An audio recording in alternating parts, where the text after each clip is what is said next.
Hello everyone, welcome to another PoE League reveal. This is for 3.18, the Sentinel expansion. We're currently about 4 minutes out. They've got this trailer out. If you're watching on Twitch, we've got drops for some wings. They're showing a bunch of different creators reacting to the reveal of 3.17. So we're just kind of watching along with them. What the fuck? Don't really know what to expect here. They said not that many nerfs going into this. They said that a bigger portion of this will be devoted to Endgame. We'll see what goes on.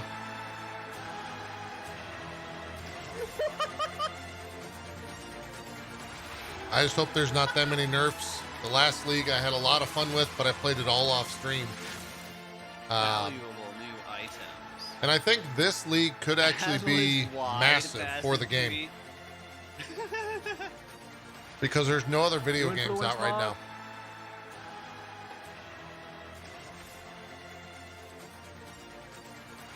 What? Do these creators not get a title card? Oh, there it is. What the fuck? That's the Atlas passive? What? Come on, man. What do? You can't even. What the fuck is this? What the fuck? What? What? What the fuck?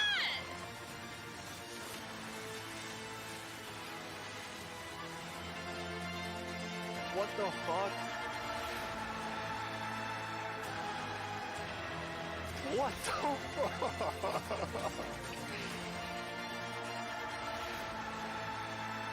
Atlas-wide passive tree. What?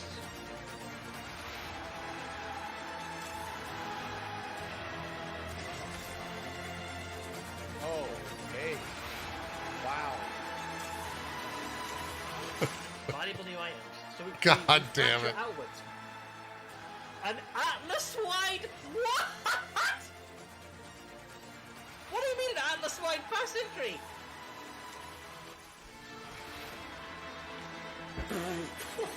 What the fuck? Yo. Jesus. Oh my god, yo! I guess I'm blocking the timer too. What the fuck? Oh. So stupid.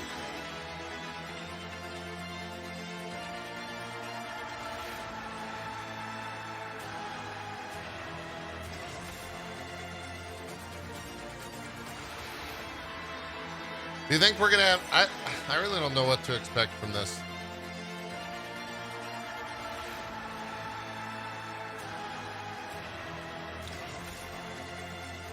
Who do we think gets the big reveal?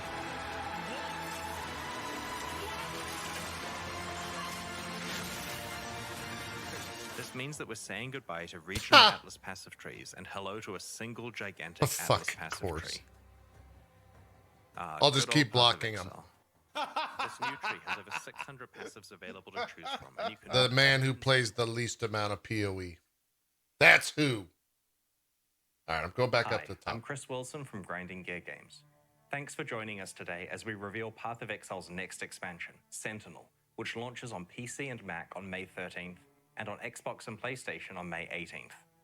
Twitch drops are enabled for today's live stream, so Why is make it so sure quiet? you follow the instructions below to link your account and earn your Rapture wings. In February, we launched Siege of the Atlas, an expansion that drastically changed Path of Exile's mapping endgame. It removed Atlas regions and watchstones and introduced the gigantic Atlas-wide passive tree. Why does and it look 4 like new he's pinnacle bosses got to a green challenge. screen behind him? One other very important aspect of the new endgame is its modularity. We designed it in a way where it's easy to expand with more content, and that's exactly what we're going to do. Alongside the Sentinel challenge, Are we this not in expansion PoE? doubles down on the best parts Wait, of do I Siege of really the not Atlas have to any give you mods ultimate watching? control over your endgame experience. Here's what you can expect from today's live stream. We'll start with a trailer for the Sentinel expansion, and then we'll go through its content and features in Fucking detail, Christ, starting man. with how the new Sentinel Challenge League lets you control your Imagine level of risk paying and like reward. 8 mods No one's We'll even then move here. on to the improvements we have made to Path of Exile's endgame. We'll discuss modifications to the Atlas-wide passive tree, the introduction of 20 Atlas Keystone passives, new variations on pinnacle boss fights, and powerful unique items designed by the winners of our Siege of the Atlas boss kill event. Following that, we'll discuss the type of balance changes we're making, even the mods or don't more care about interestingly, PoE. not making in this expansion.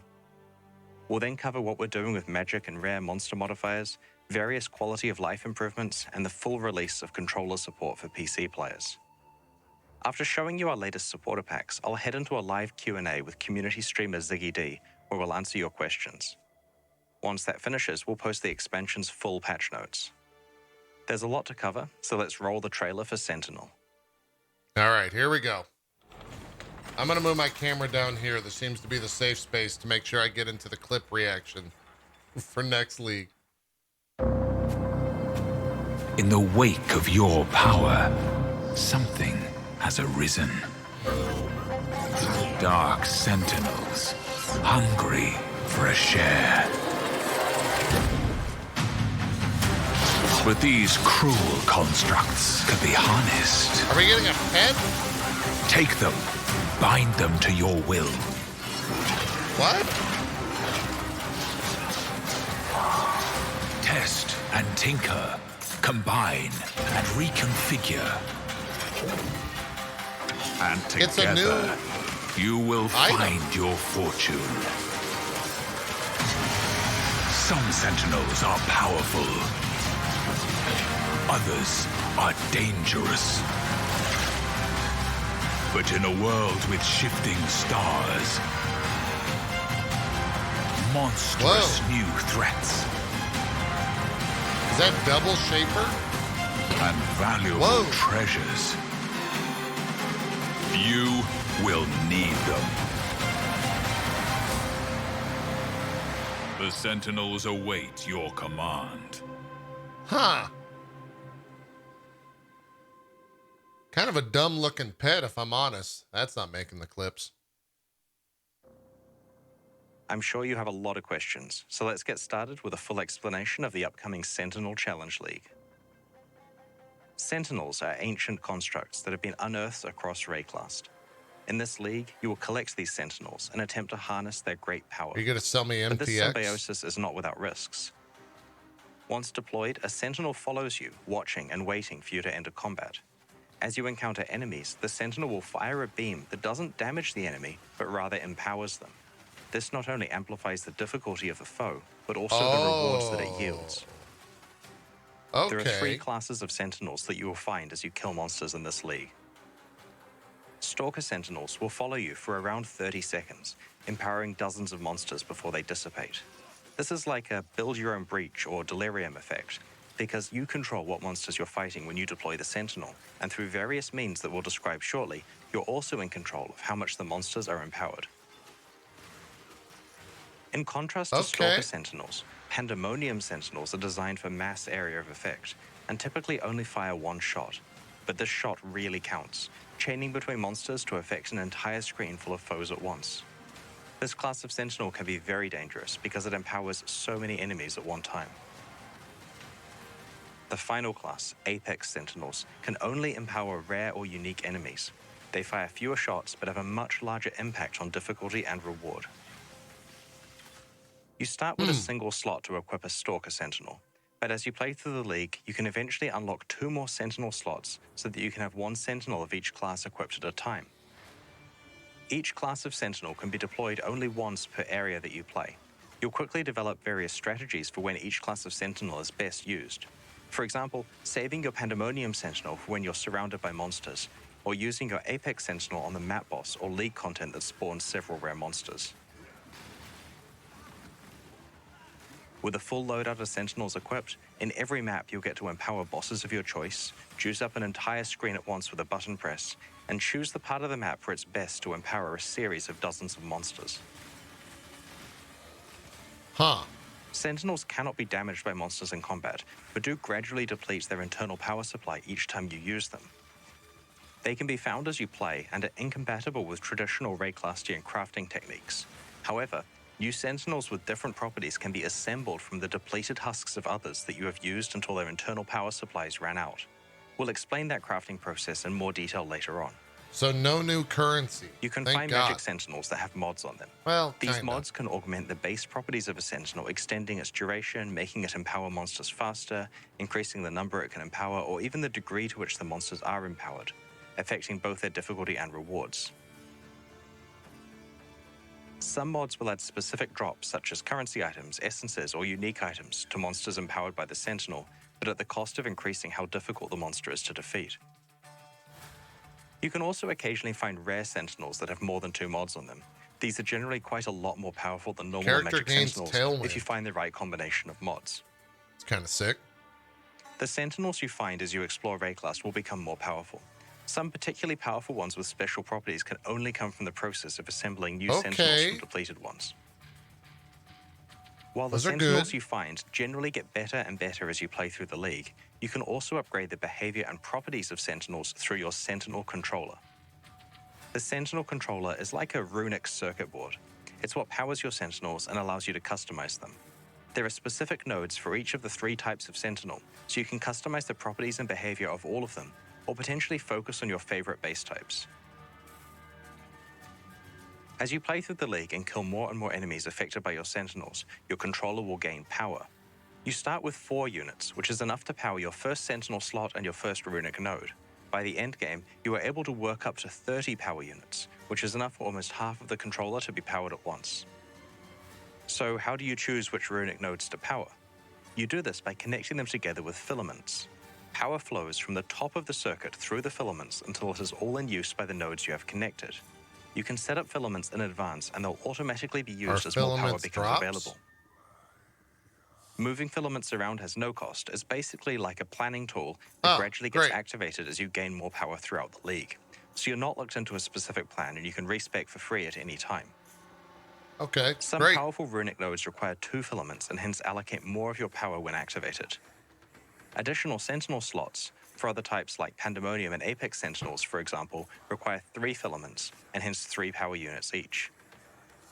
While it's almost always best to have all 3 slots powered so you can use all 3 Sentinels per area, there are niche strategies where you want to unpower specific Sentinel slots in order to have more power for additional runic nodes, also that you can fully specialize in just 1 or 2 Sentinel types. Just to reiterate, you can change your allocation as much as you like, so feel free to experiment. This powerful runic node allows Pandemonium Sentinels to be used an additional time each area. While this is basically pure upside, you should definitely plan around the fact that you'll be running their charge down That pretty seems quickly pretty if you good. use this node. This runic node prevents your Stalker Sentinels from empowering normal rarity enemies. While this seems very powerful at first because you'll just be empowering magic, rare, or unique enemies that benefit greatly from the boost to item drops, you should be aware that unless you have a large source of special enemies, you'll be fighting against the flight duration of your Sentinels and will probably want to build around increasing their duration. While the Sentinel controller lets you specialize seems how the kinda different classes complicated. of Sentinels behave, it's generally not necessary to have to modify it for each new Sentinel that you equip. The runic nodes you have chosen represent your overall strategy for each class of Sentinel and rarely need to be tweaked if you swap one Sentinel for another. As you use Sentinels in combat across a number of maps, they eventually run out of charge and will become depleted, but they don't need to be thrown away when this occurs. You can find power cores that let you assemble a new Sentinel with a full charge. Here we go. This process disassembles 2 existing Sentinels and creates a hybrid of the 2, with their properties combined together. Right-clicking a power core opens up an assembly screen. If you insert 2 Sentinels and click the Assemble button, a new, fully charged one will be created.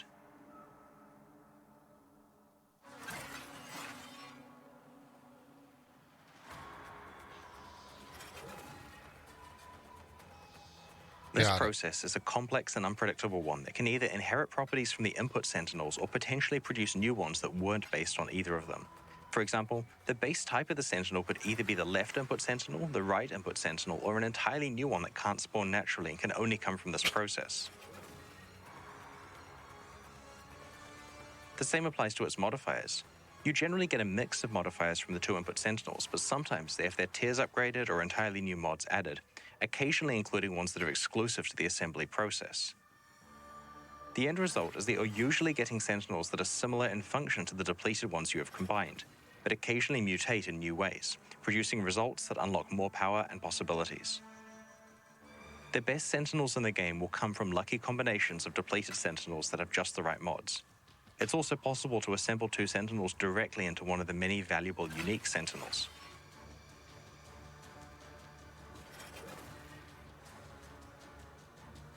Oh, wow. That was pretty incredible. Specialized power cores exist, which influence the assembly process to greatly Of increase course the they do. chances of various interesting outcomes occurring.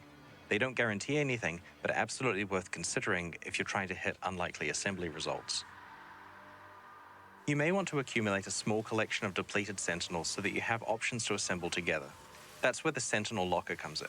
It's a free object that you can place in your hideout that allows you to store stacks of each of the Sentinel currency items, as well as a tab full of each of the Is 3 that a new categories skill? of Sentinel. You can also store Sentinels in regular stash tabs, and they can be freely traded with other players. The Sentinel Locker's affinity for Sentinels will also work with regular stash tabs while this league Good. is active. It's not. Oh, that's Spark. Okay. As I hinted at before, Crazy, you I can haven't find seen or some of the create spells. unique Sentinels. These have powerful static properties, but because they cannot be combined with other Sentinels, there's no way to recharge them once they become depleted. They are essentially limited use items with powerful effects. Let's look at a few examples. First off, we have the Basilisk. This is a Pandemonium Sentinel that augments its wide area of effect blast with a petrification effect. Any monsters caught in the blast are turned to stone.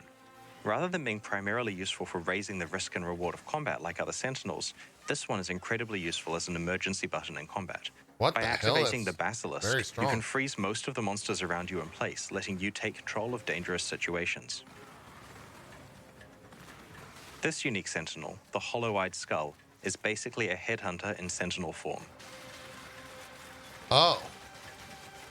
There are also Okay. a set of unique Sentinels that are designed to empower specific named Atlas map bosses. If you activate one of these Sentinels while fighting that boss, it empowers the boss into an extremely dangerous version that is very, very rewarding if you can defeat it. The highly empowered boss fight is further scaled by whatever mods are on the map that contain it, so you'll want to be pretty careful with what mods you choose to use. On the other hand, its rewards are scaled by reward bonuses on that map, we see so the if you're able to drops? defeat one of these bosses in a juiced map, you will certainly be greatly rewarded. I mean, These that's highly not empowered that map bosses are rewarded. the best source of recombinators, a new type of endgame currency Oh, item that can be fucking found in the Christ. Sentinel League. Recombinators allow you to apply the Sentinel assembly process to 2 pieces of equipment of the same item class, combining them together in unpredictable ways. This process can also rarely imbue your items with exclusive modifiers that don't normally spawn on that type of item. While the recombination process involves significant risks, you could combine the best parts of 2 rare items together, maybe getting a lucky exclusive mod spawn, and end up with one of the best weapons, armor pieces, or jewelry in Path of Exile.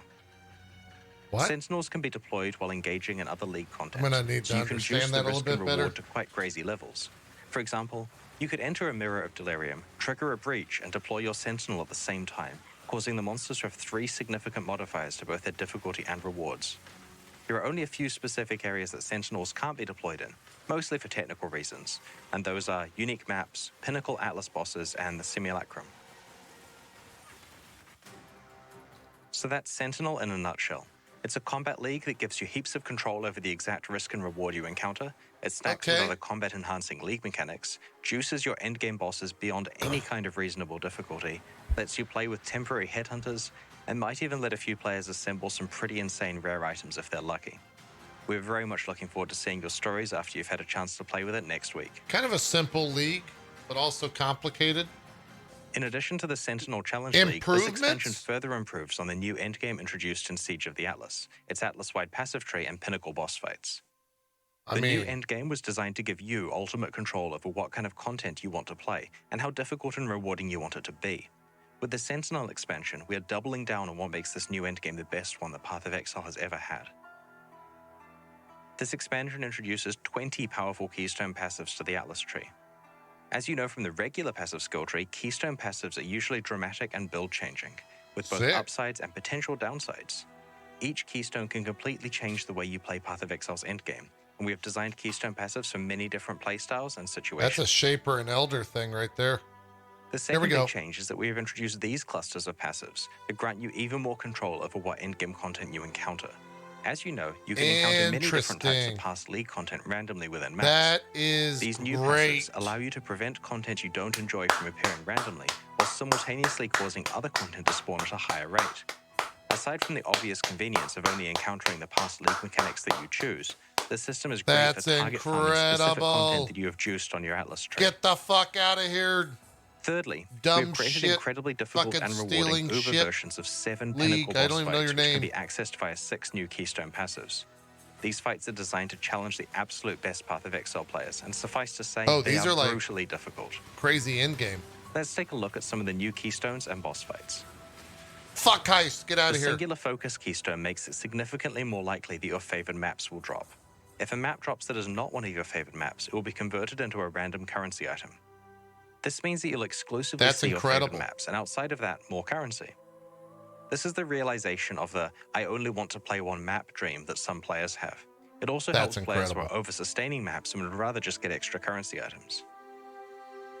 The Stream of Consciousness keystone prevents you from modifying your maps with fragments or scarabs, but means that when extra content is being rolled for your maps, each of the base chances is 50% higher. Interesting. This is really useful for players who don't want to have to think about juicing their maps and would instead prefer to get a constant moderate bonus instead. The following 2 keystones are for very advanced players who have completed their Atlas trees and want to get a very specific outcome with all of their skill points. The Wandering Path keystone increases the effect of small passives on your Atlas skill tree and disables all notable passives. Interesting.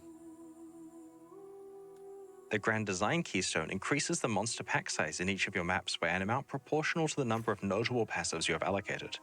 However, the trade-off is that small passives have no effect. Also interesting.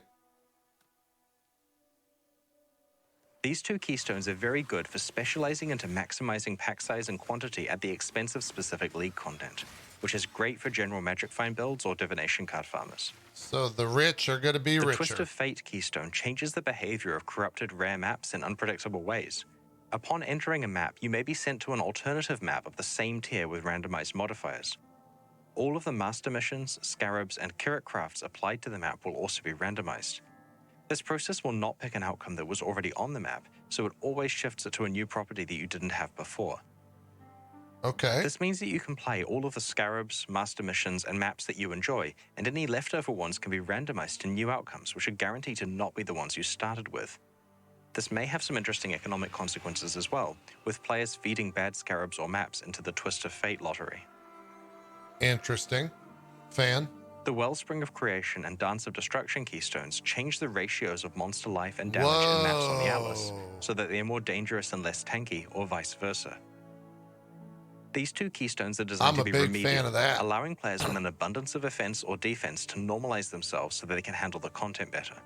That's pretty good. If you find yourself in a situation where you're waiting for a weapon upgrade or can't fix your resistances, then you could allocate one of these keystones to temporarily make things easier, before unallocating it later when your build is complete. That's really good. 6 new keystones create Uber versions of Path of Exile's pinnacle boss fights. Who the Benarius, Cyrus, the Maven, the Searing Exarch, the Isha of Worlds, and the Shaper and Uber Elder, who I guess is now called the Uber Elder? Allocating one of these keystones on your Atlas passive tree ramps up the corresponding boss fights so that it is extremely difficult. Like, really hard. Harder than saying goodbye to Zana hard. That's pretty hard. Only allocate these keystones if your character is extremely powerful and you know you can handle the challenge. In general, the encounter's rules are modified to be far more punitive and difficult. Oh my In return, God. though, you can earn some very enticing rewards. What the fuck? Each of the Uber fights has an additional high chance reward and a chance of getting a very, very rare chase reward. For example, the Uber Maven guarantees an elevated sextant if you're able to complete the encounter. Very rarely, though, you may be able to earn an awakened exceptional support gem as well, such as Empower, Enlighten, or Enhance. What the These fuck? keystones unlock crazy battles that will challenge our most aspiring players who are deep in Path of Exile's endgame. They add a new level of difficulty for those who want to push their builds even farther than they ever have before. The keystones we have shown you so far are designed around many different types of endgame players. Some glass cannon players struggle with defenses but have no problem with offense. Some players want to That just play one awakened map. enlightened Some gem is players want probably the the difficulties to be highest, ramped most up and to expensive thing receive in the game. rewards commensurate with this added challenge. The keystones also let you identify a specific reward, type of content, or playstyle and know exactly how you can get the most out of it. There are a number of other new keystones that we'll reveal before release. Like the ones we have shown you today, these keystones require you to consider your endgame plan in an entirely new light. We're very interested to see what strategies you will use to try to conquer the new Uber Pinnacle bosses. I can't wait for Before the new... we get into the new Hold unique on. items, there are a few other endgame Atlas I'm changes gonna that we shut should up. cover. We are removing Vinctar's Square and Doryani's Machinarium from the Atlas of Worlds because they are not natural map drops. You can still Nice. get and play these maps, of course, but they aren't counted for your overall Atlas completion anymore. Sick. Their Atlas passive points have been moved to rewards for defeating the Infinite Hunger and the Black Star. We have rebalanced influence altars and maps. They now feel a lot different than they did in the form they were introduced in Siege of the Atlas. Great. Their downsides now feel more impactful, and they have more diversity of rewards, including new rewards. The intention is to fulfill the original design goal of having an ultimatum-like choice about whether you want to accept additional challenge for additional reward. We've added better Atlas tree support for them, including 2 keystones that can affect them. We've also rebalanced the drop weightings of the new Pinnacle Atlas bosses, changing the relative drop weightings of their unique rewards and making them more likely to drop Eldritch currency. Currently, in Siege of the Atlas, Elder and Shaper Scarabs are basically worthless because their influence is worse than the free influence you can get from the Eater of Worlds and the Searing Exarch.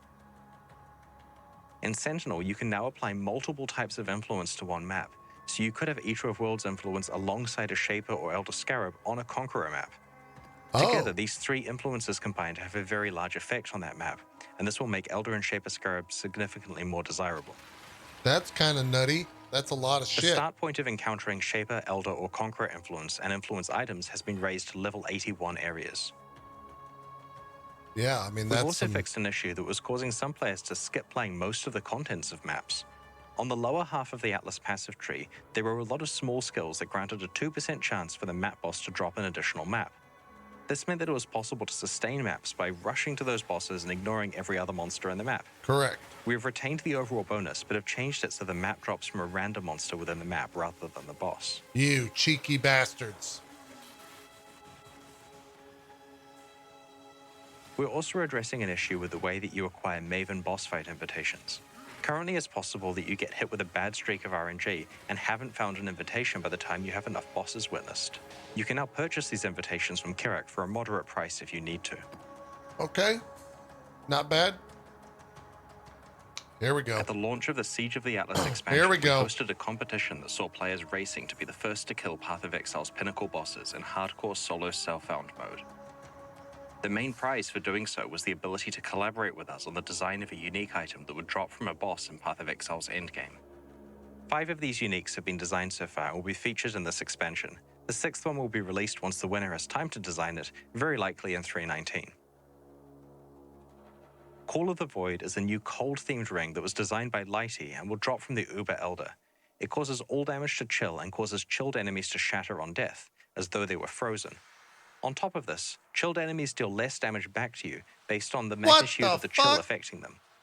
The only drawback is that all incoming damage also chills you, but there are many ways to mitigate this, and in some cases it's beneficial to builds that utilize self-chill as part of some crazy combo. That's a pretty insane This ring item. is useful for a wide variety of different endgame builds.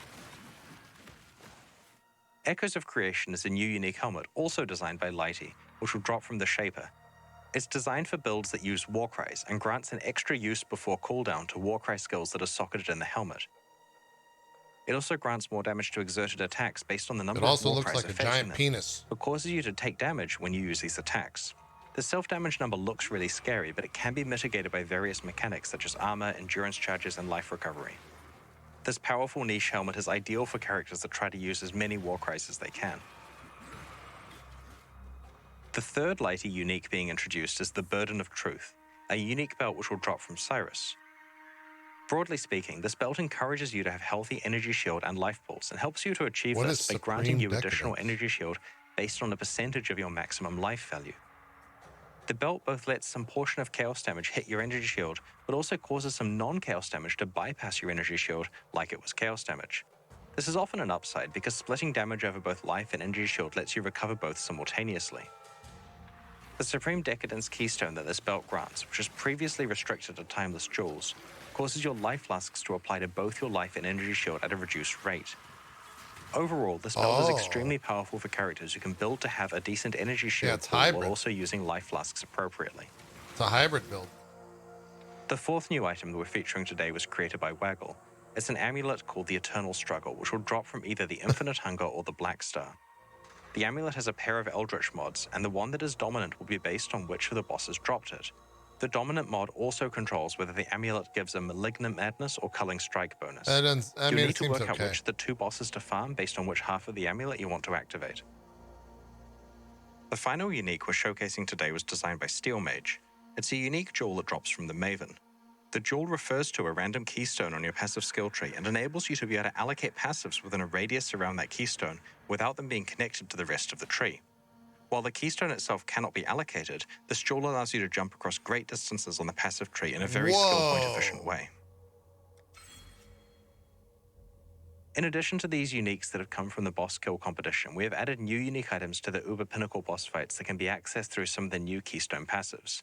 These include a different variation of Thread of Hope that can drop from Uber That's Cyrus, really crazy. a new unique jewel which can drop from the Uber Shaper, and special Forbidden Flame and Forbidden Flesh jewels which can roll exclusive Ascendancy notable passives that are not available anywhere else in the game. You'll notice that our last Endgame expansion was just 3 months ago, and we're already extending the Endgame even further. This is our plan for every expansion leading up to the release of Path of Exile 2. Wait, what? Rather than having a much bigger annual expansion, we plan to add as many endgame improvements into each quarterly expansion as we can, alongside its new challenge league, so that there are new challenges to overcome every time you come back to Path of Exile. But what if I One can't of the even subtle get but out of important aspects of our plan is to keep Act adding 9? powerful new chase rewards to Path of Exile's endgame, so that there are always new reasons to complete aspirational content. The boss kill competitions are great because they not only create these rewards, but also immortalize the achievements of some of Path of Exile's best players. We're going to run another boss kill competition at the launch of Sentinel. This time, players will have to defeat the Uber versions of boss fights that are unlocked by the special keystone passives. We'll post full information in the lead up to release. Jesus. We're going to try something new with character balance in this expansion. Uh-oh. We're intentionally making no changes to character power. That means no nerfs, no buffs, nothing. Every single build and build guide made for Siege of the Atlas will work exactly the same in Sentinel. You can start planning your league starter right now with full confidence about exactly how it's going to play. However, Big build fan. exploration is still required in 3.18. Sentinel introduces many difficult challenges, both in the challenge league itself and in the endgame content. And you're going to have to work out a plan to create characters that are able to handle this content.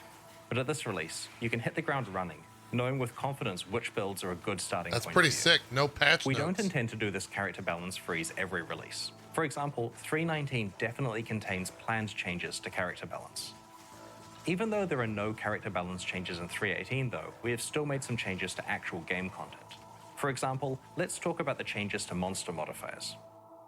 Content Magic and creators rare just monsters in Path of Exile all get a lot of their moaned. power from their modifiers. We what do came you up with the mean? majority of the monster mods can't- over a decade ago, I and gotta only put up my substantially build added to them with videos. the introduction of the Nemesis and Bloodlines leagues in 2013 and 2014. These mods are unfortunately showing their age. Many of them are unimpactful, and it's quite hard to quickly read their descriptions in the heat of combat. What we need is a new set of mods that are highly impactful in combat, keyworded with 1 to 2 colored words that are easy to read at a glance, and capable of producing dangerous combinations. This is exactly what we designed the Arch Nemesis mods to be, a replacement for the core monster mod pool. From 3.18 onwards, all previous monster mods have been replaced by Arch Nemesis mods. No other part of the Arch Nemesis League has been retained, so there's no more inventory or recipe management. Sweet. Magic monsters have 1 Arch Nemesis mod shared across their pack, and rare monsters typically have 2 mods. However, it's possible to encounter rare monsters with 3 or even 4 Arch Nemesis mods on them. Well, I mean, Combinations of multiple synergistic mods can create quite interesting situations in combat. that's gonna kind of For suck, example, to be if honest. you encounter a monster with both Storm Strider and Ice Prison, the Ice Prison may block you off so that you are more likely to run into the Lightning Mirages Yeah, from the that's a Storm lot of Strider mod. deaths. We've done a balanced pass over the Arch Nemesis mods before making them core. Some have certainly had their power reduced, particularly when applied to magic monsters. We have also changed how monster experience and drops are calculated, so it's now far more about the difficulty of the mods than about the proportional size of the monster. Various Nemesis and Bloodlines modifiers that were not represented in the Arch Nemesis mod pool have been added in different ways.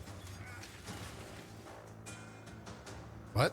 Path of Exile's challenge system has remained the same for the last 21 leagues. For Sentinel, we had a look at whether there were any easy ways we could update it based on what we have learned over the last 6 years. Our plan is to retain the model of 40 challenges with rewards that unlock as you progress through them, but with a goal of providing substantially more challenge to endgame players, and substantially more rewards to go with it, of course. In order to achieve this, we've crunched down the easier challenges so that the first reward unlocks after only 6 and the second at 12. These are equivalent in difficulty to 12 and 24 challenges from the old system, respectively. This change gives us a lot more space to ramp up to some incredibly difficult challenges towards the end, which will take a lot of time and skill to complete. There are now 10 different rewards you can unlock, which comprise 2 complete armor sets, each with a pair of wings. That's pretty But sexy. be warned, the challenges you must complete are much, much harder than any that we have ever set you before. We've been experimenting with support for game controllers on the PC version of Path of Exile. Wait, what? During the Arch Nemesis League, we began a beta for controller support and have been making improvements based on your suggestions and feedback. We're pleased to announce that controller support on PC will officially launch alongside the Sentinel expansion. This also means that Path of Exile is now fully playable on the Steam Deck for those of you who are lucky enough to have one so far. Fuck, I gotta get me one. Alongside finishing controller support for PC, we've also done a push on various small quality of life features in this expansion, which we'll reveal over the coming days. An example is that you can now choose whether your hideout portals can be accessed by one of 4 options: everyone, your friends, your guild members, or no one. We have also improved how favored maps are selected on the Atlas. Rather than having to click on the map on the Atlas for every slot, you can instead click on one of your existing favored maps to quickly copy it to the new slot. Good. This makes it a lot faster to favor many instances of the same map at once. Small quality of There life. are plenty more small QOL features crammed into Sentinel, and we'll cover these over the week leading up to release. It's all about those clicks. It's an economy Early of in the clicks. Arch Nemesis League, we debuted Oh, Kirik's fuck. Vault Pass. Get ready, this chat. pass grants you access to Kirik's Get Vault, where ready. you can claim exclusive unique item skins as you complete map bonus objectives in the Atlas endgame. The Vault Pass for the Arch Nemesis League is only available for a few more days and will leave the store forever when this league ends. There's no penalty for purchasing the pass late in the league after you've wrapped up your map completion. So if you are pleased with where you got to in Arch Nemesis and want to lock in your unique skins, it's not too late to buy your pass now. Thank you to everyone who unlocked Kirik's Vault. We had a lot of fun putting it together and trying to think of fun ways that unique item skins can interact with gameplay in a visual way. The purchases directly fund development of both Path of Exile 1 and 2. A brand new Vault Pass will launch alongside the Sentinel League. I guess like it the did previous well. one, there are 8 exclusive unique item skins that can be unlocked as you complete map bonus objectives. We'll post full details on these new rewards closer to launch. To buy either the Arch Nemesis Pass now, before guess it leaves it the did store super forever, well. or the Sentinel one when the expansion launches, go to pathofexile.com/vault. Alongside today's livestream, boy. we're launching 2 new series of supporter packs, the Arcanist and Reaper packs. Each tier contains the pack's full face value in points, plus several exclusive microtransactions. These packs are only available during the Sentinel League and will leave the store forever in 3 months. Every microtransaction you're about to see is entirely cosmetic and does not affect your character's progression or power. That's kind of weird. The Arcanist pack series contains 7 exclusive microtransactions. The Cloak of Elements indicates the power of your fire, cold, and lightning resistances on your back. When a resistance is What capped, the the fuck? effect is extra strong. While wearing the Ring of the Black Star, your level up effect looks like this. I'm kind of into this. In the Timekeeper's hideout, you can use the Chronosphere to change the time of day from dawn to noon to dusk to night. Oh, fuck me.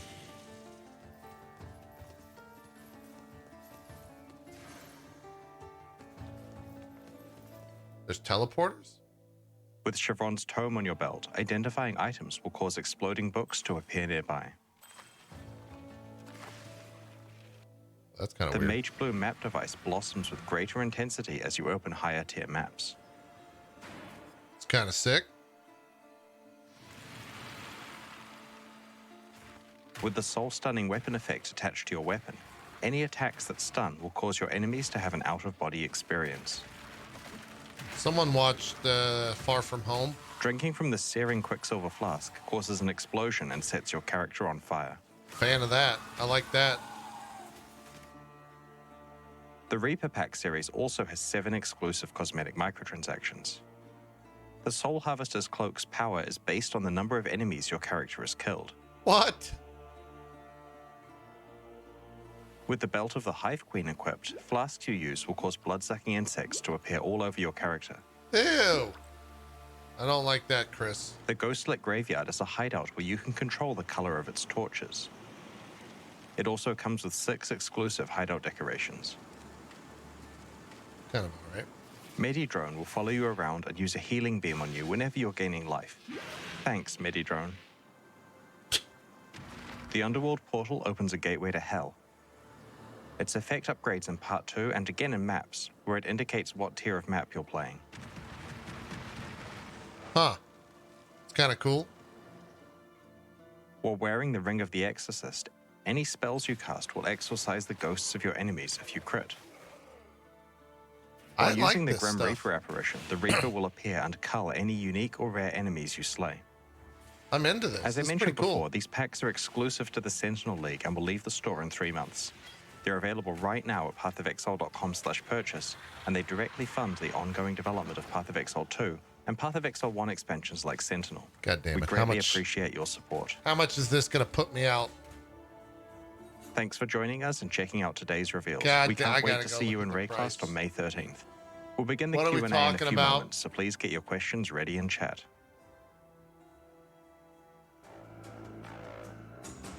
Where do I do it? Shop? Supporter pack?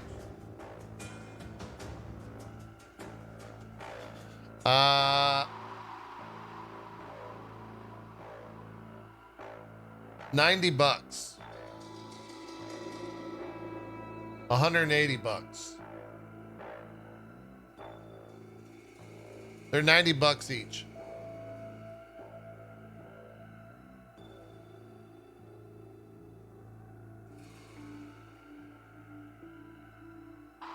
That's not bad.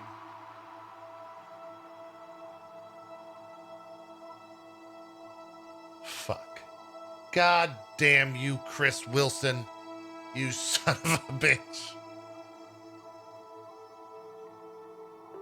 God damn you. It's pretty high. I mean, you're talking to someone that spent about $8,000 in PoE. So, you know. It's not that high. But, yeah. Yeah. Also, you can see in Twitch that I have gifted myself 5,000 gifted subs. So, we're really all about just wasting money here on this channel.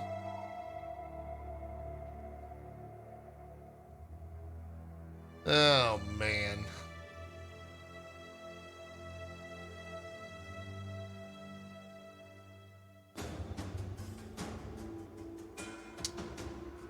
Well, hey, league-wise, I think the mechanic of the league looks kind of silly, but whatever.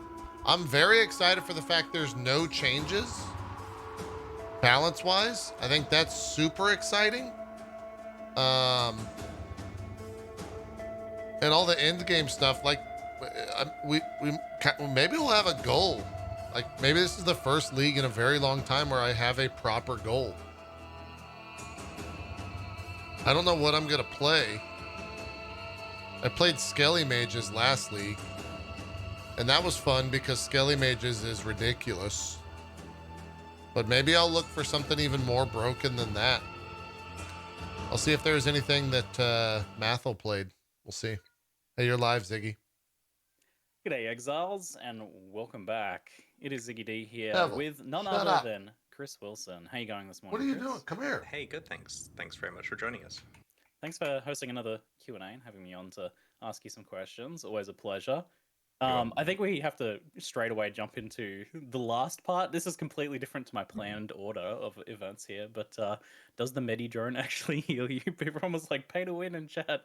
Oh no, it's just an effect that shows when you're getting healed from flasks and stuff, which you can see in the UI already, but this is just a different way of seeing it visually, and that's a theme for a lot of the new microtransaction is trying a new visual twist on showing information that players already have access to. Yeah, you guys are kind of stepping it up a little bit there. Although I have to say I wasn't really a fan of the blood-sucking insects one. Why would I pay money for that? That's horrible. I reckon it's going to be low-key quite popular, because what's going to happen is the packs will eventually go off sale, people will have it, and they'll forget about it, and then you'll see someone covered in insects, and think, what is happening? No, that's my least favorite thing. Thank you. Okay. So I thought we'd kick things off actually with Sentinel first. And I wanted to ask what inspirations led to us having a cute little drone league this time around. Well, we tried not to make them too cute. So our motivation here was that we wanted to have a combat mechanic that was kind of like a build your own breach kind of thing, something where you can take combat with you and it doesn't interrupt the flow of gameplay. You know, normally when you're playing like Breach or Delirium, there's a point in the map where we say now it's time for there to be some dynamic combat stuff.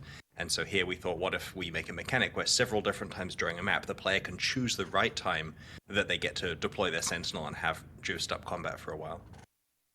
Does a design like this happen with where you come up with the idea first and then the like mechanics of it follow on? Or do you have like, oh, we want to do this mechanically, try and come up with a theme for this?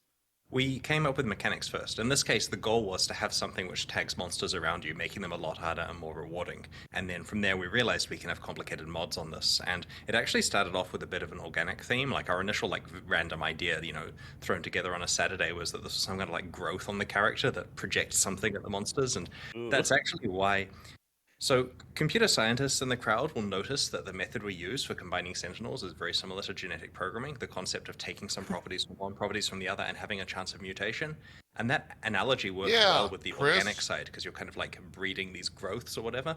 But it ended up working a lot better, in terms of understandability, to have Sentinels that follow you around. And the analogy for creating new ones there is that because the power is depleted, you need to create a new one around a power core, and you don't really know how the Sentinels work. Because they're ancient technology. So you're kind of putting it together the best you can, and that's why you get a combination of properties and also some random quirky mutations occasionally.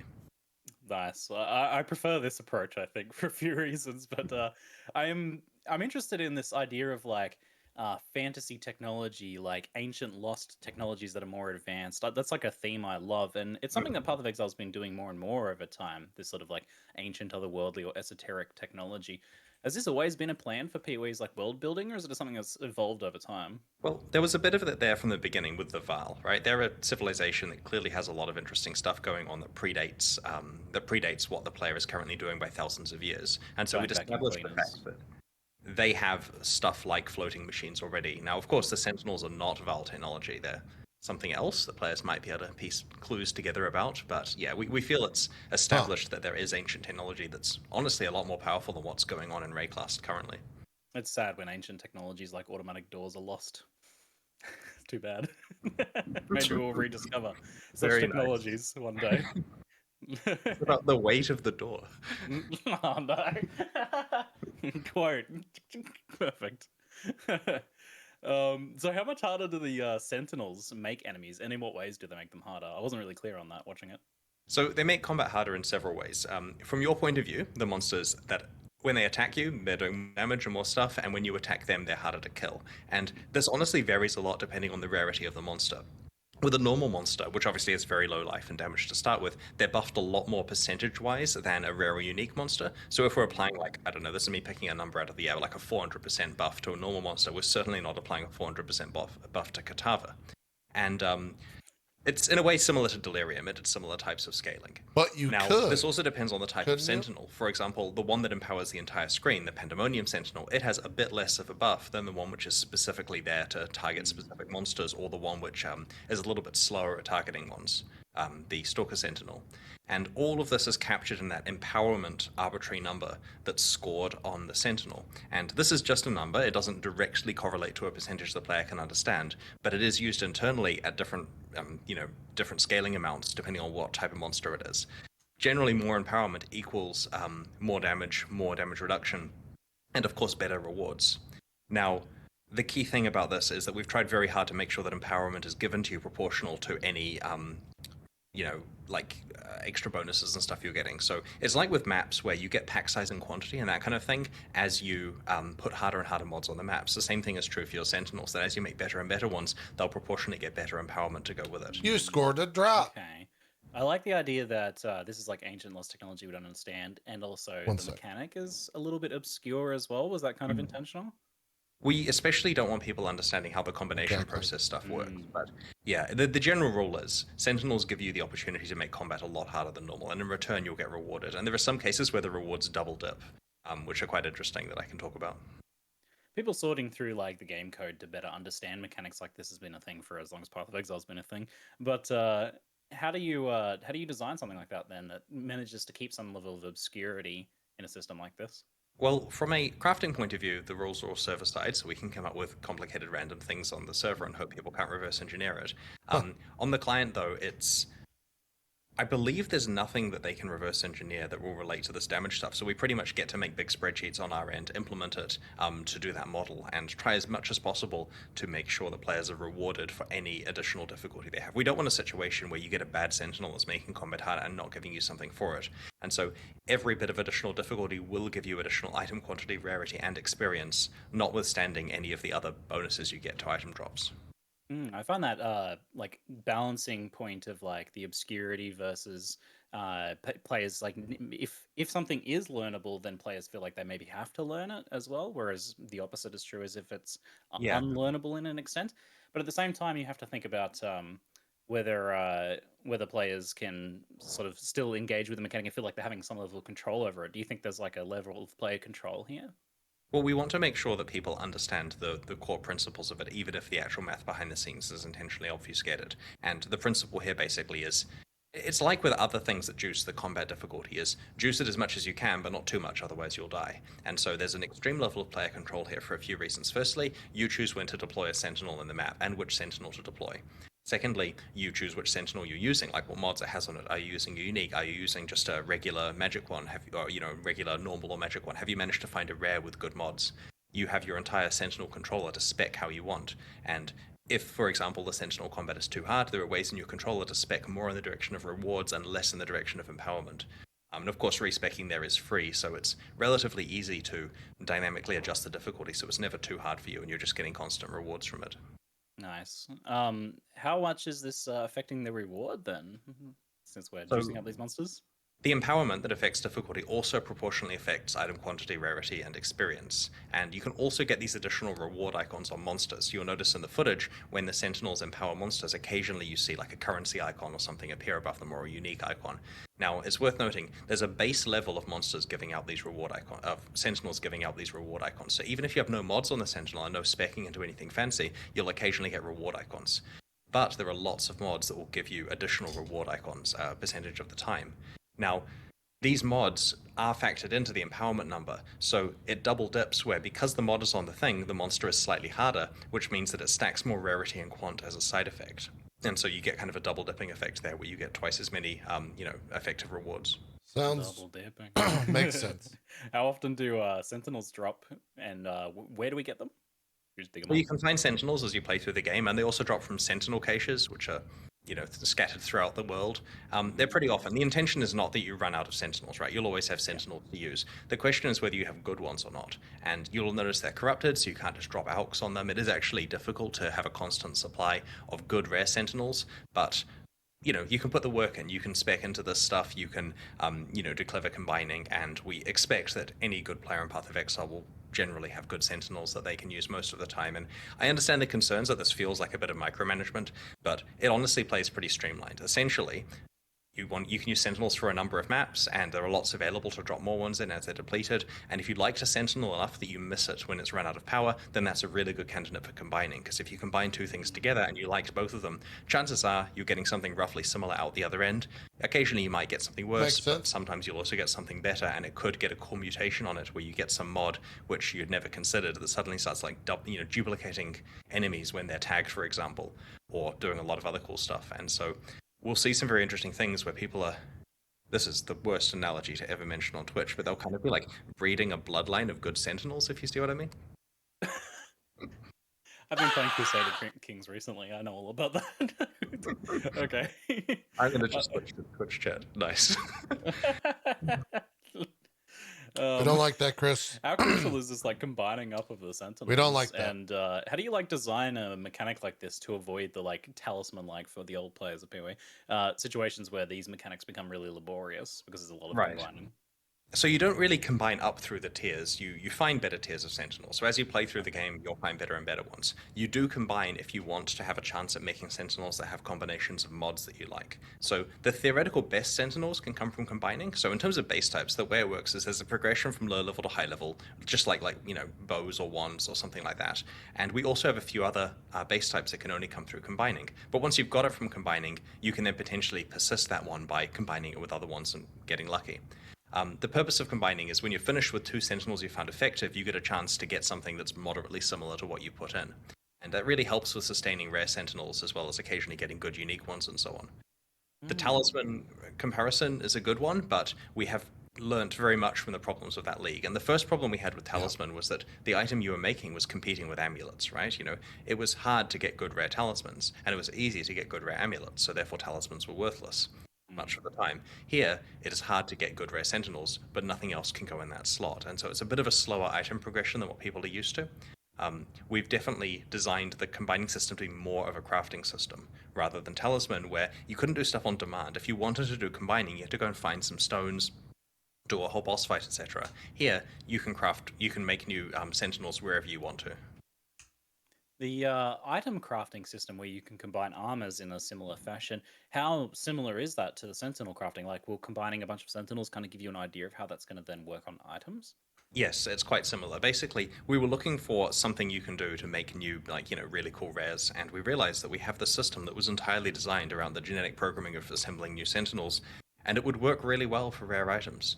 And so we basically tried it, and we came up with a bunch of interesting mods that can go on each of the slots, and I think we haven't previewed any particular ones yet, but the announcement page at pathofexile.com/sentinel has a bunch of mods that people can see in the relevant hovers there, and there's some pretty juiced stuff, so it should get people quite interested. But the intention basically is, this is not meant to be the way that people make the best item in the game, but it may make some of the best items in the game if they're lucky. And we've had conversations internally that involve questions like putting items that are mirror-worthy versus items that are strange on the other side, and interesting border cases that happen with the rules to try to make items that are mirror-worthy come out that, you know, anyway, interesting stuff going on with that. So we think that the Path of Exile players will really like trying to model Look at this item and to get the best value for their recombinators. That's me every time I craft anything in PoE. This won't make the best item. Look at that ring, but it may.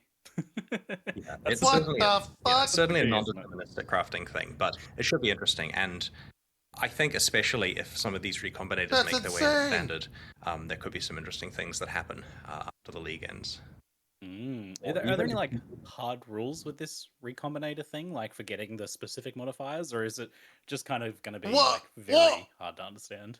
It's just very says random, mage but bait. I'll be more specific about roughly how this works, and this is probably the most information you're getting, right? So you put 2 items in, and it's going to pick one of the 2 base types. So for example, it'll pick the left or the right. Now with Sentinels, it has a chance to mutate the base type into a special one or to create a unique. We don't want the recombination process for your equipment to necessarily just randomly change the base type on you or to turn into a unique, because honestly, sometimes it's going to be worth less than the items you put in.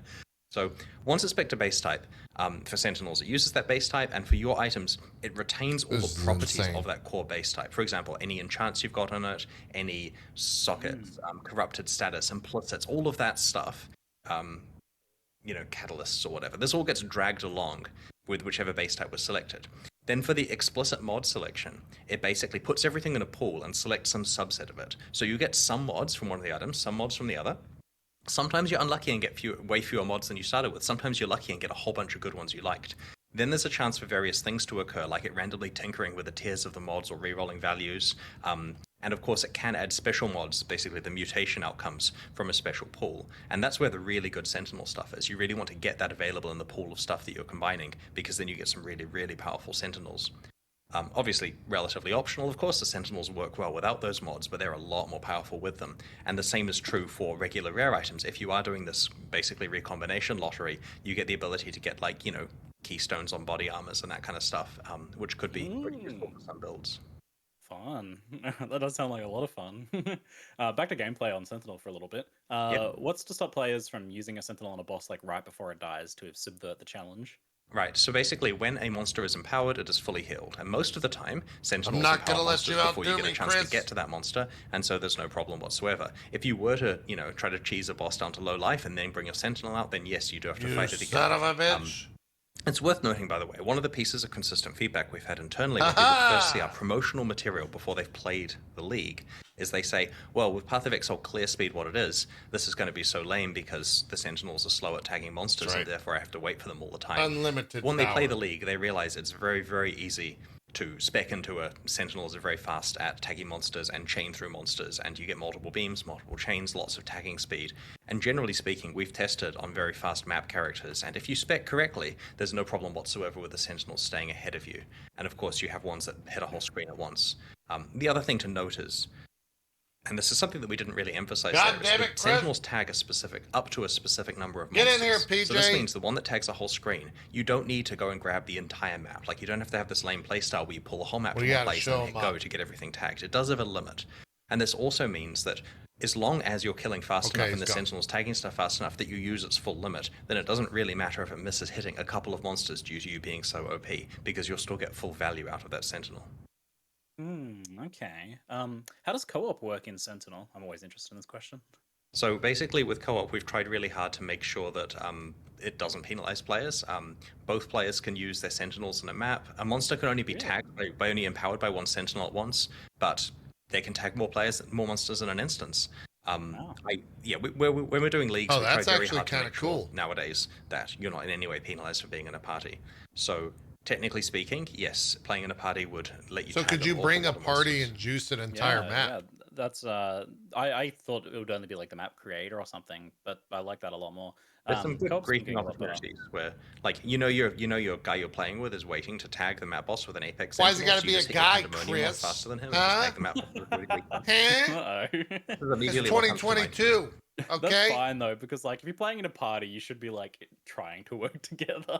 And if you're not, well, Are you sure? that's what My you got. my first experience with multiplayer Diablo 2 was we were killing Duriel in a public Battle.net game. This is back like 22 years ago, and I'm playing an Amazon. So Duriel dies, drops Worm Skull, grab it as fast as I can, and the Necro says, "Who got that?" And I say nothing. So that's the history behind multiplayer play for me. Okay. Yeah, that's fair. Still can't believe he did that That's to why me, we guys. have being able to kill each other, the bandits. While Honestly, leveling. yeah, it's nice for there to be some sharp edges occasionally. I guarantee you that person's watching this, The bandit one's always like such an easy thing to forget as well. and Chris just And chat's right, made this is an ninja enemy. looting, not scamming. We didn't have a deal. We didn't have no. He wasn't helping me with Duriel. I was helping him. It's very different, okay? Okay. With league mechanics like this, when they're itemized in some way, it inevitably comes up. You have to make a decision about whether they're tradable or not. Mhm. So what keeping things tradable is often much more in the spirit of Path of Exile, I find. We've sometimes seen this actually makes players less willing to use the mechanic themselves, like for Expedition, for example, where people were selling all of their currency instead of using it. What goes into the decision to make something like Sentinel tradable? So, in general, tradability is preferred, especially when there's other forms of progression. Like in Arch Nemesis, the mods that you had were your progression. And so if we made those tradable, then you could literally skip the league, find some exalts, trade them for the ability to do the hardest Arch Nemesis content.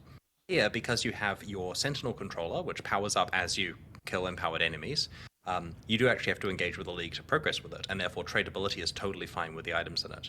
We also wanted to make sure with the combining system that players are able to trade for Sentinels that will combine well together, right? You know, there's one of those things where if you look at your pool of Sentinels grab and the realize you don't have a good goddamn combine available, but you have a couple of Chaos Orbs spare, maybe you trade for something amazing and try to, something that's been depleted and try to combine it with something that you liked. This also means that once you finish with a Sentinel, like let's say you don't like combining, you just want to play with your Sentinels, you can take the ones that were good and Yeah, I rather think than so, combining them, you can trade them to other people to get some Jax, currency that you you're can use to correct. buy potentially full Sentinels or actual items you want to play with or maps or whatever it is you're looking for. feel like we're creating cyberpunk scrap merchants now. That's fun. Great. Really different. Lots of people are asking about Headhunter with the arch nemesis mods now. How is Headhunter working now with this It's change? just the same as before, right? Yeah, you steal the mods, and then you're powerful, and then we cry. Thank you, chat. Also, because you mentioned it earlier, everyone's asking about ultimatum as well. I know that Bex answered this question recently, but for anyone who may have missed that, what's the news with ultimatum? We have a specific plan for ultimatum, and we like this plan, and it's cool, and it's honestly cooler than the plan of let's just bring it back next league or something. And so we're going to do the cool plan, but that means you're not going to see ultimatum for a little while. And I can't give any more information out. So yeah, no ultimatum, but it's not just being ignored, right? And we have an awesome plan for it. You're teasing the ultimatum fans because you keep looking at mechanics and being like, it's just like ultimatum. The good news is the alter stuff in its current form will feel a lot more like ultimatum, right? So they get to enjoy that. That's what I mean. Yeah, that's good. On this topic, before we move on, we have apparently a lot of questions from chat. Okay. Well, HD, will there be any raw currency to refill the Sentinels? Just like if you have a good one, you just want to straight up recharge it. We don't have any raw currency that does, but you will be going through quite a lot of Sentinels, and this is intentional. And to be completely honest, I'm going to explain this, right? So we know that it's controversial that these things run out of charge, right? We're not trying to just hurt the players. But in the version of this that we designed, where you use them forever, it was really boring. You get an okay Sentinel on day 2, and you just use it forever. And because of that, we had to make the good mods really rare, and you never see them, and you'll never find a Headhunter Sentinel, and it was terrible. And so we tried this model where they run out of charge, and you're constantly combining stuff together, and you see the full gamut of the league. You try new experiences, and you get to see a lot of the cool mods because we just ramped the spawn rate of everything. Like that Headhunter Sentinel, the Hollow-Eyed Skull, you're probably going to find one, right? Like it's consumable. It doesn't matter balance-wise if you have an insane time for a few maps, and this means that if you want to play with it every map, you just trade for one over and over. And so the model here with the recharging, honestly, is so much more fun than the one where you just get a perfect Sentinel or something good enough a few days in and never touch the league again. Kind of like that. A double Headhunter Sentinel if you combine 2 of them together or something. Okay. Carrybag asks, how do you get filaments for the passive tree thing? It's just clicking on the sections, basically. There are these grooves, you click on it, a filament appears, you click on it, it goes away. It's literally a planning tool, right? There's no item, there's no specking, there's no points. Basically, you have an amount of power that will flow through the filaments wherever you've marked you want the power to go. And so basically, you could Google and find the best filament guide and spec it in on the first day and leave it and never open the panel again for the entire league, and it will magically fill with power as you level up your Sentinel controller. Or you can go in there and tinker with it. And we're far more worried, because a lot of people, when looking at the reaction, were saying this is complicated and involves micromanagement. But I expect, honestly, they'll just spec something that looks good, later change it once or twice, and be done with it for the most part. Unless you're a player who really, really cares about micromanaging stuff, in which case, have a great time.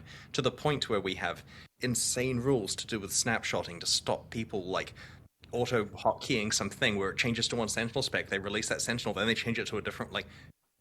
The abuse case makes this a living nightmare to implement, but we think we've got something that's not going to get in the way of players actually playing it. I didn't even think about that. Well, I'm glad we thought of it before the players did, because... yeah, that's good. They're giving us infinite filaments. I'm so excited. So good. Chris was going to say something. A name that is way too long, Namvan, asks, can you use unique Sentinels to make other Sentinels? They're not currently used in combining, but that doesn't mean we wouldn't randomly turn that on without telling people, if you see what I mean. But go experiment with stuff. This is the fun part of the league. We've got it in testing. It's going to be on alpha probably today for people who have alpha access. Do not email me for alpha access. You will not... Anyway, sorry.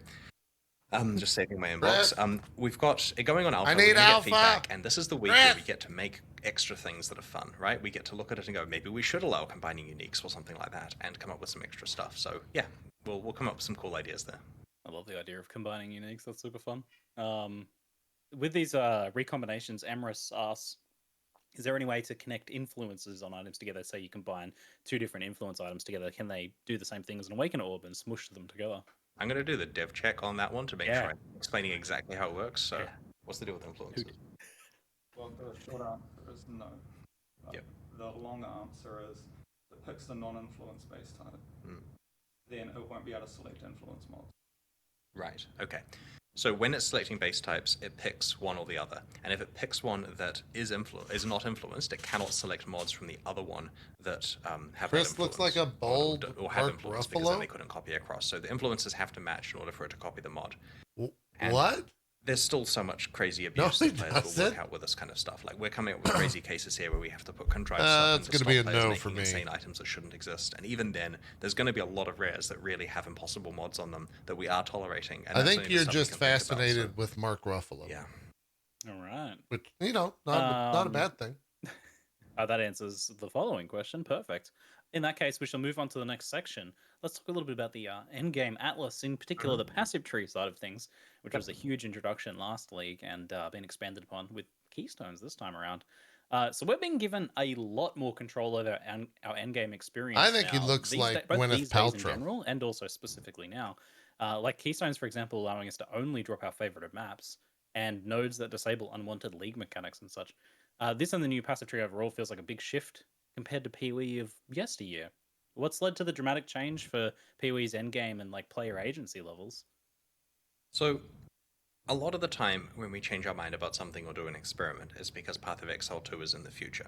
And we want to make sure Path of Exile 2 is the best game for the players possible. And that means, generally speaking, if we've tried something and there's a possibility we want to do it differently in PoE 2, we will try the other thing. And so with Siege of the Atlas, we said, have a ton of control over all this stuff. And players loved it, and it went really well. And so we're giving a bunch more control here. See how that goes. We have a lot of stuff lined up for the endgame updates between now and PoE 2. And we'll get a bunch of information, and then, reserve the right to change things massively when PoE 2 comes out, potentially. It's a nice like safety net for you guys, I guess, because with a PoE 2, you can suddenly make big sweeping changes that otherwise people might be a little bit more resistant to. Didn't they say PoE 2 is not we have coming a out till schedule. 20? Like, I know exactly how many leagues there are between now and PoE 2, and we're putting the bullet points in of what we're going to do in these, and that's really How helpful. many, It gives us an Chris, actual runway of would knowing you say? This is how many times we have to experiment. Like, I have hard mode penciled in for one of these releases, and we know exactly, ideally, how that element's going to finish up and how much time it's going to give us between the release of hard mode and the release of PoE 2 for us to take feedback into account and see if there's any tweaks we'd make to the itemization based on data from that. How many leagues are until PoE, sorry, did you say?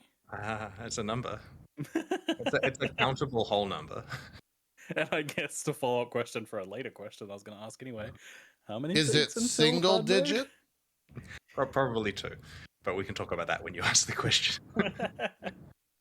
All right. Well, I'm sure that's in my list somewhere. Wait, did he say Back probably to the 2? Atlas, though, since that's what we're talking about at the What?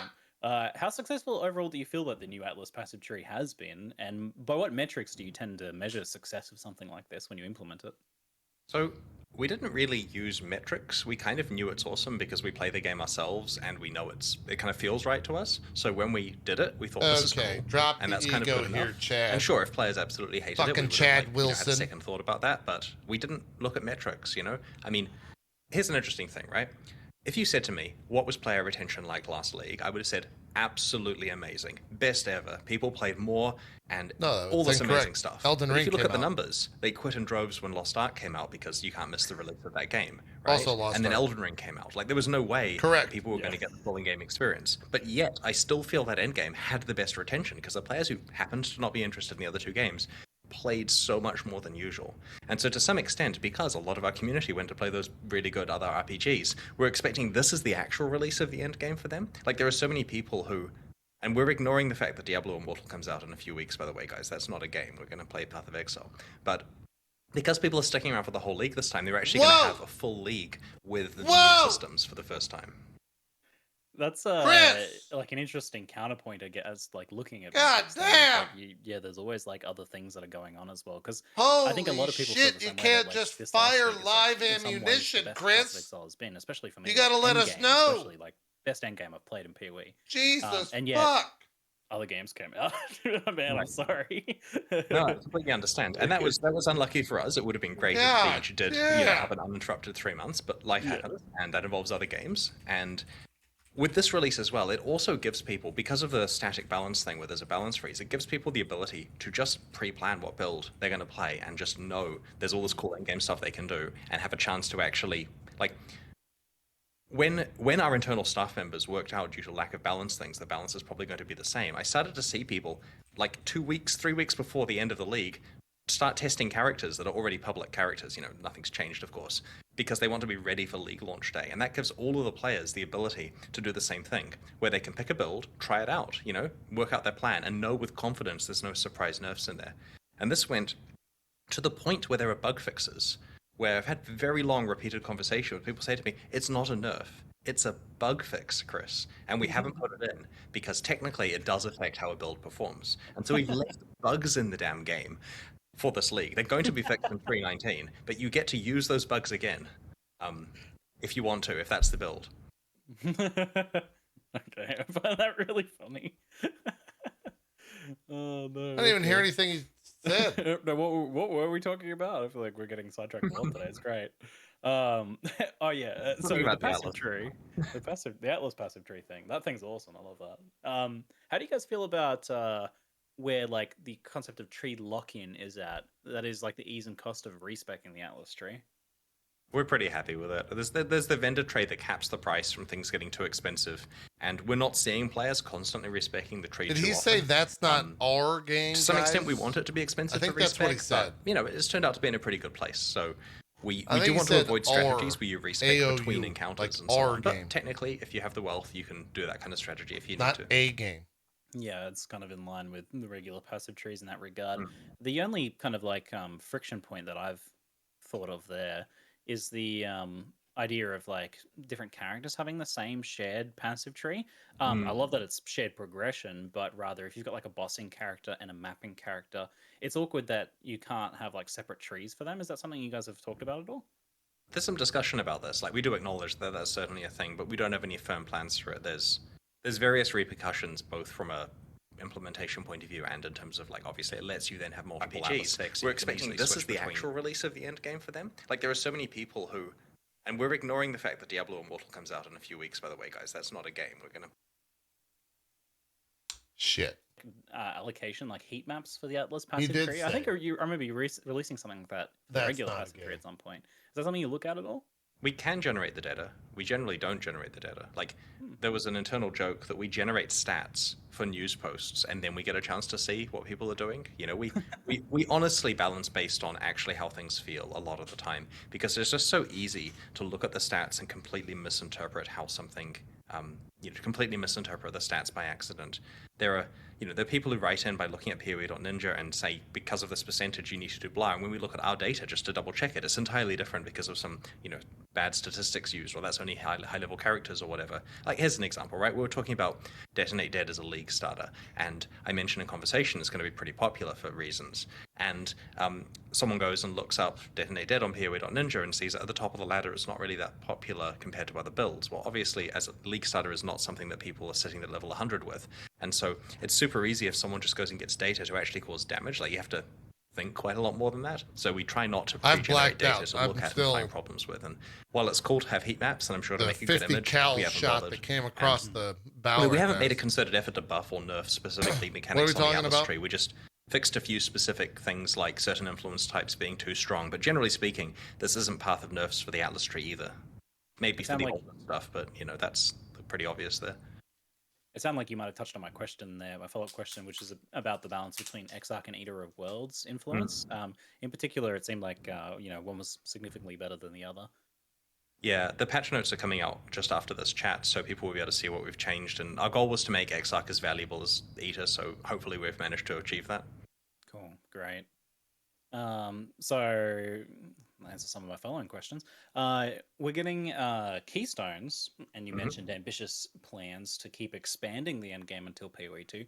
Does this mean that we will see Atlas masteries and cluster jewels for the Atlas tree and so on? We have not actually had an internal discussion that's brought up masteries and cluster jewels and stuff. Aside from when you showed me a draft of some of these questions and I asked the team what their thoughts were. That was the first time we actually discussed the concept of masteries and cluster jewels for the Atlas. So the intention is that we come up with things that make sense for it being an Atlas, which could be masteries and cluster jewels. Maybe those are great tools, right? But we'd have to actually work it out based on what the Atlas needs at the time. I can see masteries on it. The cost of jewels one was like, I kind of added it as a joke. I'm like, oh, that's ridiculous. But then again, I don't know. I feel like it could happen one day, so we'll see. More seriously though, in what ways are you folks looking to expand Pee-wee's already like massive endgame over this like period between now and Pee-wee 2? So you're probably going to see more player agency and more rewards for engaging with difficult content. There's kind of this thing where a Path of Exile player will get to the end game, and then they'll be like, I guess I'm done now. I've done my stuff, got my character finished. And the more stuff we can make it really clear of, actually, if you do this thing, you could get this reward, like the challenges, for example, or these Uber Pinnacle fights. The more stuff we can dangle in front of you, the more time you will play. And maybe the more time you play, the more stuff you buy. And so this is like a business plan of giving people more game. I love and that how, means like, more player Frankie is agency, about more that. rewards, more content. We have a plan for actual in-game content we're going to roll out, and you'll see it in coming expansions. Like, our goal is that we never have a live stream where we just say, oh yeah, the end game's fine, we left it how it is. Our goal is basically end game stuff, just accelerate, push, until PoE 2 comes out. Well, the idea of like you guys do a live stream, you're like, didn't do anything.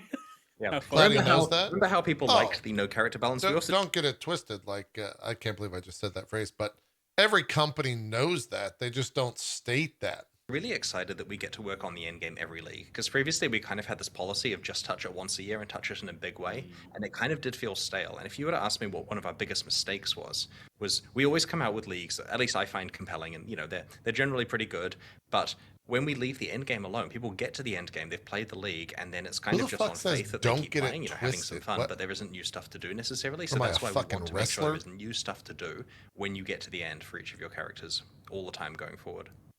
I think it's been a huge reason for PoE's success. I'm excited to see a more consistent role of endgame changes. Especially, like, I think it gives the fact that PoE 2 is coming, we have space because we know, like, hey, the like early game experience is changing in a big way soon, so we can just focus on the end game. Feels kind of nice. We have a question from a lot of people in chat, kind of translated, which you kind of touched on a little bit, but with changes to the Atlas trees and, like, for example, the monsters gain more life one, the monsters builds like Detonate Dead's Detonate Dead a big buff. So has this been taken into consideration at all? That's a good point. That specific point wasn't discussed directly, but we do understand that, yes, the tree has changed, and that will change what builds you want to play, but they will work the way you expect, which is the key thing, right? Like, we're not saying the right build for 317 is the right build for 318. The goal is that people have to think and pick their build. There's new challenges that are very hard. There's new pinnacle bosses that are very hard. The high Sentinel content where you can juice up these map bosses to be very hard is also very hard. Your 317 builds may not be the right ones. But if you take a 317 build guide, it will function. There is no hidden nerf that prevents it from doing so. And there may be incidental stuff that goes much further than just the fact that monsters can get more life if you spec a keystone, and that makes your Detonate Deads better. It does scale DD, right? Yeah, okay, just checking that. But the builds from last time will work is the important part. We are not saying that the best build from last time is the best build from this time. So you must think before picking your build, but you can trust the build guides you read. And if there's something that's exciting, then play that one. That is an interesting, like, refreshing kind of. I don't know. It feels refreshing this time around. We'll break stuff in the future. Like, we want a new meta in the future. We are not saying the builds stay this way forever. Yeah. However, this time they do, and maybe if people like that, we might do it again in the future sometime if it makes sense. I honestly, it's weird. Because I don't know. Like, I feel like I should be always hungering for the new changes to be excited about, but that's because I don't play as much as everyone else. Relieved a little bit that there's not like a bunch of balance changes this time. So maybe it's like an every now and then thing. It does seem right, but I guess we'll see how it feels after actually playing League. So those keystones that change the health and life, do they affect pinnacle bosses or just maps? They affect monsters in your maps, I believe. How does this technically work? Yeah, so that terminology typically just refers to the maps on the Atlas and pinnacle. Right. So yeah, in case Andrew wasn't loud, the maps on your Atlas are the ones affected by your Reddit's Atlas having a meltdown about like that, and the pinnacle bosses.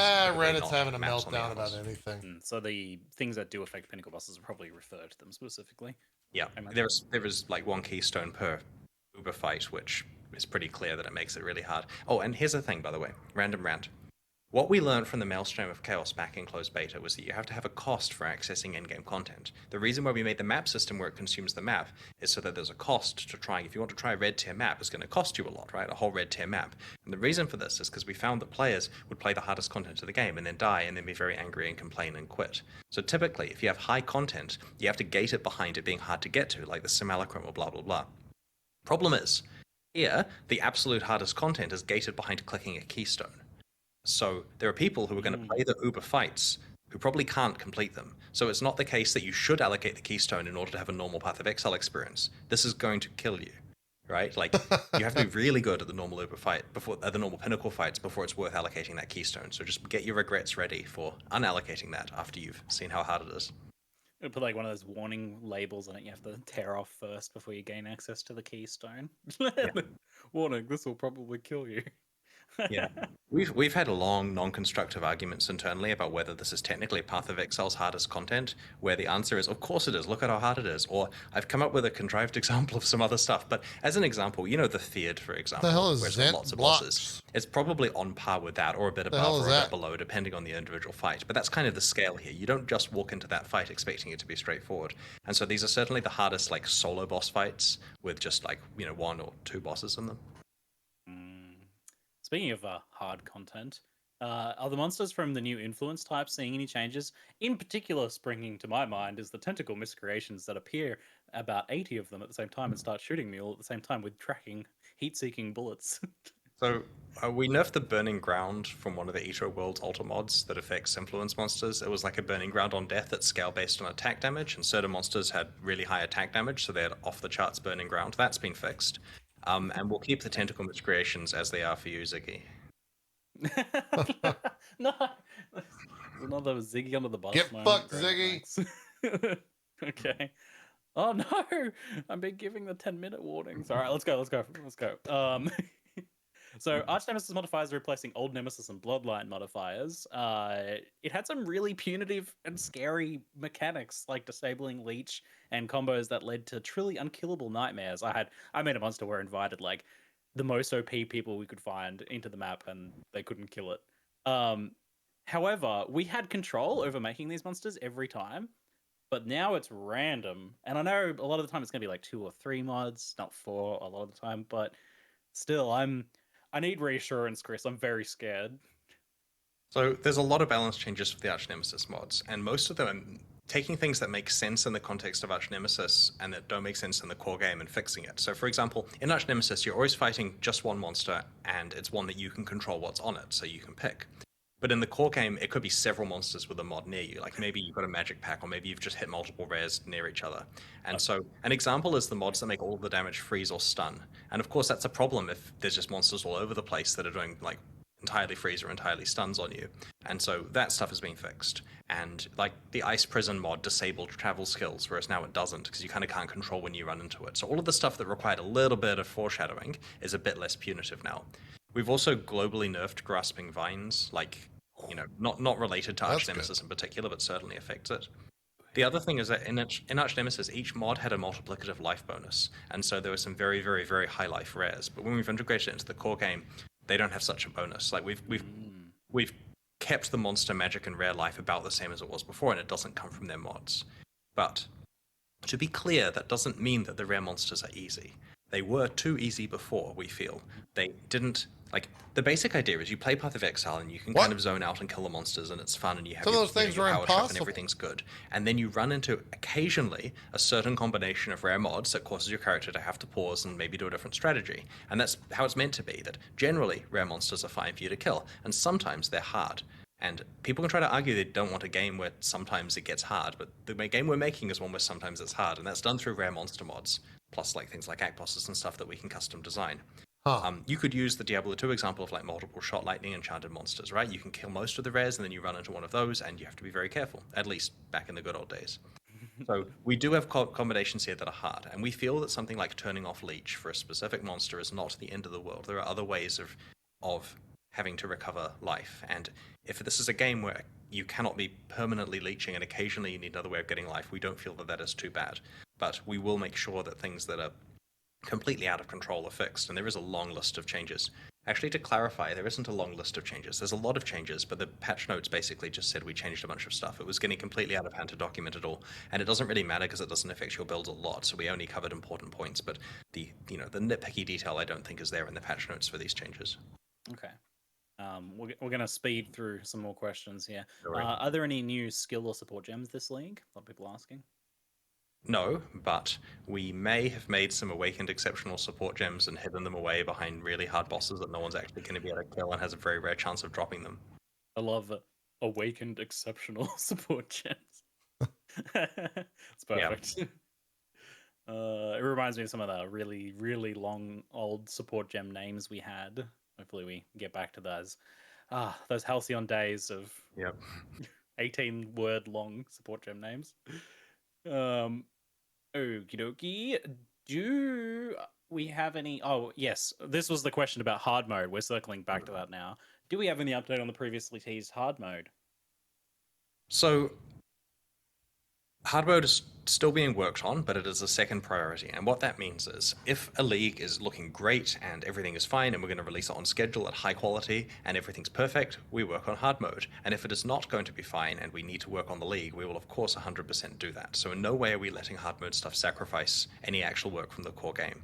And this has meant that in some 3-month periods we just haven't touched it. And it's also tricky because it requires time from a lot of senior people, right? Like, Mark, for example, who is knee deep in like complicated Path of Exile 2 stuff right now, has to be dragged out of that to work on hard mode for bits and pieces that he needs to work on. It's tricky to find time. So we do have a schedule, and tentatively speaking, I would like to see it released by the end of the year. We want to make sure we do it right, of course, but that's what we're looking for. And because it's announced, we can be open with this, right? Like, it's not a secret. There's not going to be a big, like, there won't be a live stream where we say, surprise, hard mode's ready. It'll be the case of, remember that thing you've been testing for a while? Well, that's getting formally released with some prizes for a competition or whatever. So we will be very open about it. Does that mean there might be some testing period before then? Maybe. I think so, but not quite soon. Like, I'm thinking maybe a test in 3 months, maybe release in 6, right? But I'm usually wrong, so double or triple or half those numbers, we'll see. All right. I'd like to discuss visual clarity in Path of Exile if we can for a little bit. So over the years, Path of Exile has become quite good looking, especially compared to some of those earlier screenshots and videos that are still floating around. Thank you. It especially feels that way when you're like leveling in early endgame progression. During these times, like the monsters, the player, and the ability all work really well together to both communicate like the gameplay that the game has, but also the game world and the setting and the feeling and all that sort of stuff. However, when Path of Exile scales up, which it does, it scales up a lot these days, things rather quickly devolve into like a colorful blur where both like gameplay understanding is lost and also aesthetics are lost. What are your thoughts in general on visual clarity in Path of Exile currently, and is there any plans on how you might approach this in the future? So we're not going to argue that the visual clarity is in a good place there, right? Like, it's really a matter of what we're doing about it, right? And the most extreme thing we could do would be to pause all other development and just sit there improving visual clarity for ages on every existing thing. And we actually do kind of have the ability to do that in the form of Path of Exile 2, because pretty much everything's getting redone. And so because they've learned all the lessons from 15 years of work on Path of Exile 1, they can make sure to design stuff in a way where when it scales up, it doesn't lose visual clarity when stacked with other stuff. And so the PoE 2 team, who are working on the version we're all going to eventually be playing in a few years, they know this and are working for it. So the question is, what are we doing for PoE 1? And any new stuff we make involving effects, we try very hard to make sure it has visual clarity. I hope you will find that when you're playing Sentinel, that the Sentinel effects are both relatively subtle but clear as to what is tagged and what rewards they're giving, and they stack with other things appropriately. Let us know if you feel that needs work. We make sure that new stuff that we make works well from a visual clarity point of view. And we do invest occasionally a bit of work in making sure that certain other old effects that are terrible from a visual clarity You did say a few years, clarity you're point of view are improved. But to be honest, a lot of the old PoE 1 graphics get mostly thrown away when PoE 2 comes out and replaces a lot of stuff. So, and by that I mean skills and so on. Like the campaign, yes, that will exist, but the campaign doesn't have visual clarity problems. And we will be playing with Path of Exile 2 skills on our Path of Exile 1 characters in the future. Yeah, I think that's probably the problem. Like, a lot of the new stuff has been really good, but it kind of gets lost in the background of all the old stuff that really overwhelms it because it's...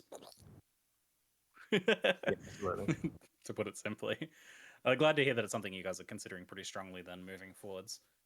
Look forward to seeing more progress in that. A lot of people have also been asking in chat about Loot 2.0 as well. I know we've had like little testers or little tastes of some of that change lessening. Where are we at in terms of like loot 2.0? There's a lot of axes here, right?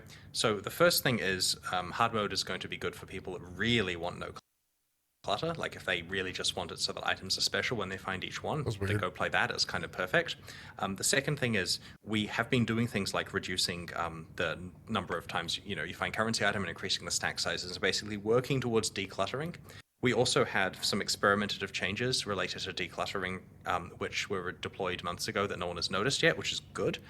That means that it hasn't had an effect on the actual economy, and it hasn't had an effect on item drops to the point where people will notice, and we'll gradually continue to tweak that. It's mostly in the form of culling items that would never be picked up. And so, the better we get at that, the better it is. I just don't want players to feel that we're culling items that are valuable to them, because we're really trying very hard not to. And the basic goal is, I know we're going over time, but at the end of the day, there are two ways to declutter, right? Way number one is to leave the spam of rares and uniques that people are used to, right? This really rewarding thing where there's quite a lot of item dilution. Leave that in place because people like it, and to reduce clutter of other things, in which case at the end of the day, it's a big pile of yellow items on the ground. And I think we'd be lynched if we did a solution other than that. Or to actually solve itemization issues with the game and say, look, rares should be special, blah, blah, blah. And that's what hard mode's for, right? We get it. A lot of people like the reward spam. And so because of hard mode, there will be a way where rewards are very, very, very precious, and they can play there if they want, in my opinion, superior experience. But baseline PoE will probably still not have substantial drop nerfs, at least during PoE 1. And then, of course, for PoE 2, we can look at what makes sense, knowing what players like, but also knowing how that game works. Awesome. Well, I've been giving the time warning quite aggressively, but just kidding. Thank you very much, Chris. That's it. For spending some time with us and answering some questions today. I'd appreciate it. You're welcome. Thanks for suggesting stuff. It's been a pleasure. We'll see you. We'll see you guys next time. All right. Very much. At your release. Man, we gotta Ziggy fucking D. We gotta work on your outros, brother. What are we doing? Thank you so much, Chris, for joining us. I absolutely love talking to you. We'll see you next time when we talk about the next league. Don't forget, guys, next week, Path of Exile Sentinels will be launching on Friday, May the 13th at 4 p.m. Eastern. Thank you so much for watching, and we'll see you next time. Just fucking say that, brother. What are we doing? There's a whole podcast after this? Oh. Well, I'm a dumbass then. I guess. I don't know. Anyways, apparently, are they hosting that podcast? Because they just went offline. Did you guys see? I just dropped something. I didn't know this, but I tweeted out that clip. Apparently, Diablo Immortal's already had 30 plus million downloads, like preloads. Chris, that's a goddamn video game. I don't know if you want to be putting those words out. You know what I'm saying? Mobile gamers be crazy. Mobile gamers be crazy. Hey, we'll probably check it out. I'm not kidding. We'll probably get the PC client, see what it's all about. But anyways, we'll see you next Friday for some PoE. If you're watching on YouTube, if you're watching on Twitch, stick around. We got more coming up.